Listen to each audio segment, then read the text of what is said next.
Hi, everyone. Welcome back to Words of Wisdom. Thank you for being here. I hope you're all doing spectacularly well. This is titled, You Lost Me for Good. Now watch me never look back. This is the truth they didn't expect. I've cut somebody out of my life and now they're sitting with feelings they never expected to experience. Well, isn't that funny how life works, right? The loneliness, rejection, regret. Not because I did anything cruel, but because they believed they had me all figured out. They thought they were charming enough, clever enough, smooth enough to keep me around for good, indefinitely. They thought they could wear whatever mask they needed and I would continue to see the version of them they wanted me to see instead of who they truly were. For a long time, you guys, they relied on that performance. They relied on their charm, saying the right things at the right time, and to keep me emotionally invested without bringing much to the table. But eventually, the mask starts slipping, as it always will, sooner or later. I stopped looking at them through rose-colored glasses and started looking at them through the lens of reality. And trust and believe when I say, reality can be uncomfortable.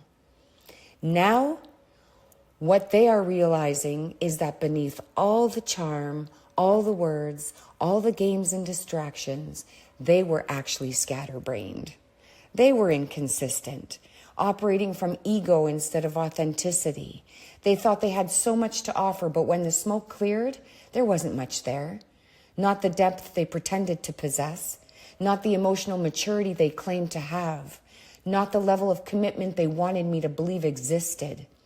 That realization is creating conflict within them now. Now they are questioning themselves. They're replaying conversations, decisions, asking themselves whether they handled things correctly or whether their guardedness, selfishness, and their ulterior motives ultimately cost them something valuable. And that would be me. That would be you. They now know that the games they played weren't as clever as they thought they were. There was a time when I saw potential in this person.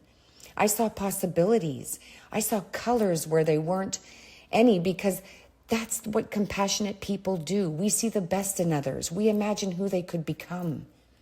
But eventually, I stopped filling in the blanks for them, stopped making excuses, carrying the relationship on my back, and reclaimed my power. And once I reclaimed my power, everything changed. Baby, I moved forward with life so fast and left them stunned. I made the decision to leave situations that no longer served me.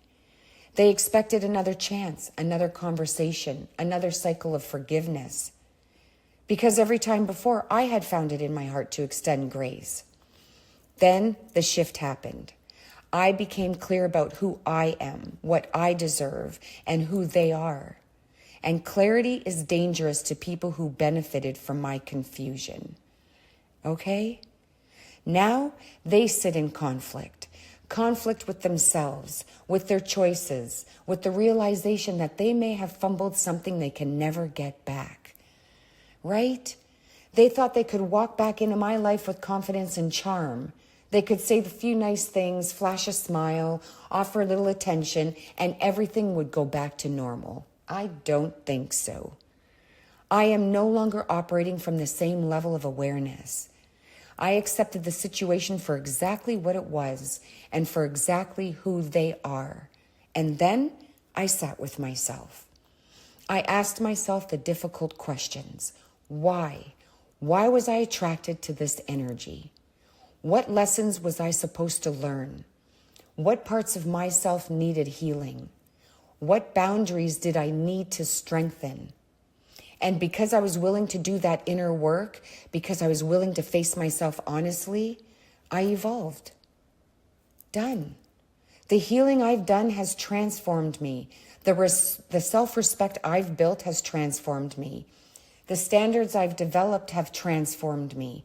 And now this person feels possessive of my energy because they can no longer access it. They crave my attention because they no longer receive it. They miss my kindness because they took it for granted. my presence because they assumed it would always be there. Meanwhile, I'm no longer interested in carrying people who refuse to carry themselves. That is done. I am no longer interested in relationships where the effort is one-sided. No longer interested in situations where I'm expected to give everything while receiving the bare minimum in return. No, thank you. That's not a partnership.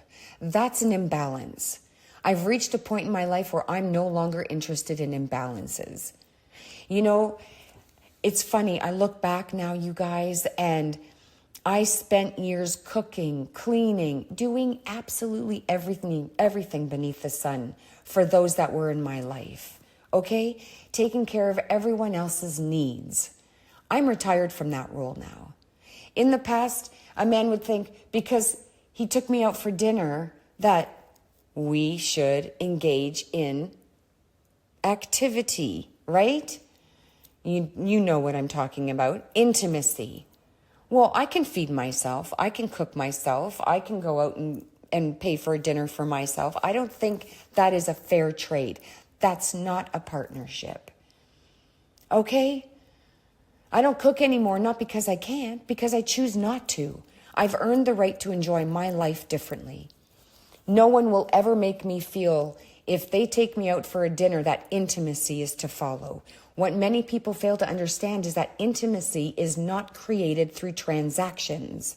It's created through connection, reciprocity, through feeling seen, appreciated, respected, and valued. I don't do bad deals anymore. In fact, it's got to the point where the intimacy disappeared entirely because resentment grows wherever imbalance exists. Right? No one can continuously take from me and expect me to remain attracted to them.